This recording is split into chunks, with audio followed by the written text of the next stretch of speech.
Phillip Salem for WFIT, and I am honored to be here with Dr. Valerie Steele, who is the Chief Curator and Director of the Fashion Institute of Technology Museum.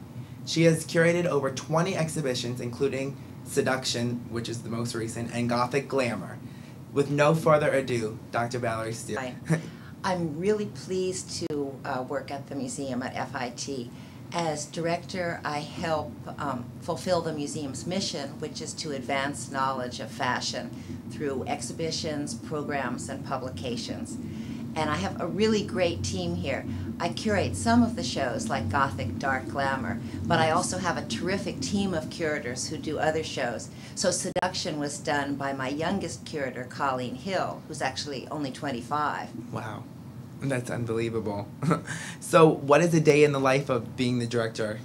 A day in the life is very full. I'm usually sort of have at least one meeting every hour and sometimes every half hour. It plan ahead, for example, what exhibitions we'll be doing over the next 2 years, figuring out a range of different exhibitions. So if we do one on a designer, like Isabel Toledo, then we might do another one that will be thematic, like fashion and politics. Wow. Which is a nice pairing because in the Toledo show, we're going to have Michelle Obama's inaugural dress and coat.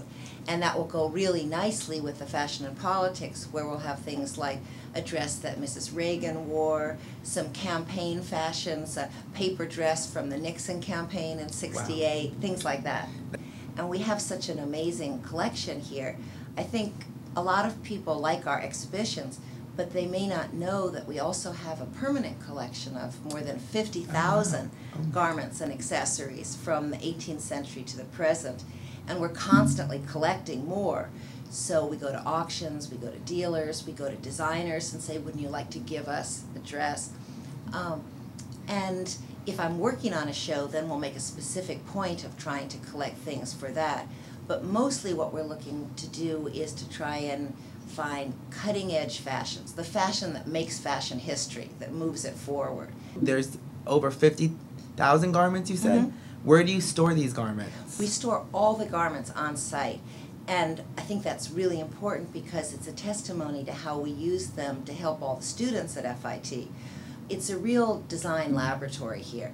We have hundreds of classes, and about 15,000 students a year come through in classes and tours. FIT students, also students from Parsons, NYU, Bunka in Japan, Central St. Martin's, they all come through, have classes and tours, and we need things on site so we can bring them to a classroom, and if the teacher says, tell the kids about couture, we can bring out, see, this is a couture Chanel, and this is a ready-to-wear. Wow. This is the difference. So it's a teaching It's process. A teaching tool as well as a more public education tool through free exhibitions. In a global perspective. A totally global perspective. We collect fashions from all over the world. We have fashions by African designers, Indian designers, Eastern European designers, Latin American designers. Oh my gosh. And you just said free exhibition. How do we make the museum free and open to the public? Because most museums are paid. So how do you fundraise? Most museums charge a lot. And we're lucky because first we're supported by the school. And then also the Couture Council has memberships. And then we have a big benefit luncheon once a year. And then corporations and foundations also give us money, knock on wood. We have to put in big applications explaining what we need the money for, how we're planning these shows for the next couple years. We get about 100,000 visitors a year, which is a lot. When I first came here more than 10 years ago, it was only about half that number. Wow, that's unbelievable. So you talked about the 50,000 costumes that are stored here. And how do you keep them preserved and so fresh and so vibrant looking?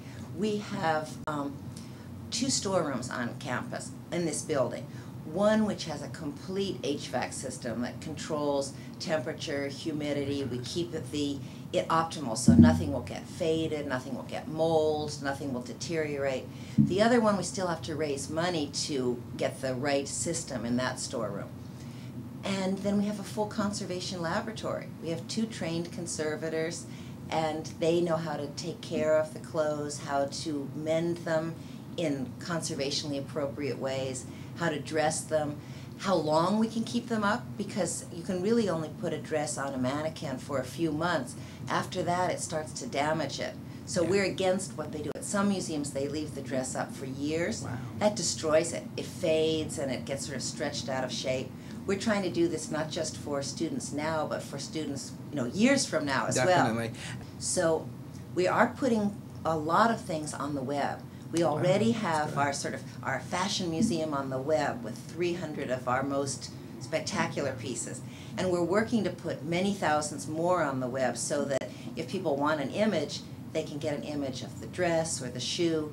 And we're also working on, soon I hope we'll have images of exhibition installations. So you can see not just the dress, but the dress and how we arranged it and put it on display. So you're our core constituency. Yes. After you, then also other people in fashion design and related industries, and after that, sort of the general public that's interested in fashion. It used to be just a local public, and now it's really an international public for us. Definitely. So how can students get more involved with the museum? Well, come here for classes, come visit our shows. Many students have said to me that sometimes when they get really stressed out, they like to just come to a show, and as one girl said, remind myself of why I wanted to come here in the first place, when it's around exam time and you're stressed. You can sketch in the shows. I've seen amazingly beautiful sketches that people have done. Some classes, some computer graphic classes, they made computer things which were inspired by the museum and about the Gothic show, which were really cool. Some of those were fabulous. So it's sort of wherever it leads you. If it helps your creativity, I'm really thrilled. Yeah. So you are the museum curator, you write books, magazine. What else do you do? I mean, how do you do all this? I do a lot of TV shows, like with you or with other TV companies. Yeah. If people are doing a documentary, like on shoes, they might want me to comment on that. And sometimes I write freelance articles, like if Glenda Bailey emails me and says, could you write something on Victorian fashion for Harper's Bazaar? Then I might do that. And you've been on Oprah? Yeah, I was on Oprah. How was that? That was fun. It was really fun. We did the history of the bikini. That's amazing. And that's live TV in front of an audience. How did that feel? I mean, how do you feel, just you, from the professors that told you that laughed at you when you wanted to be in fashion? How do you feel right now being the chief curator and involved in so much with fashion? Well, I was just a very stubborn person, and I was convinced that fashion was important and fascinating, and that's what I wanted to spend my life doing. And I think basically it's just, if you really believe in doing something, you have to go ahead and do it. I used to keep a little New Yorker cartoon with me that showed a bank robber escaping from a bank with the money. Wow. And he turns to a passerby and he says, I'm only doing this to support my writing. And I felt like I was doing all of these jobs everywhere to support the fact that I was interested in studying fashion. And I'm glad, all those years I thought, I love teaching at FIT. I know I can someday get a full-time job at FIT because this is like the Harvard or Yale of fashion schools. So I'm glad it worked out. And it paid off. It paid off, finally. In the following fall, I'll be doing Japan Fashion Now, which will be kind of like my own private Tokyo. It's street nice. style, high fashion, high tech. I'm really inspired also by anime and by Japanese horror films, so we'll see where that leads me for the show. We are very excited. Looking forward to all the future events in the museum. We're very excited.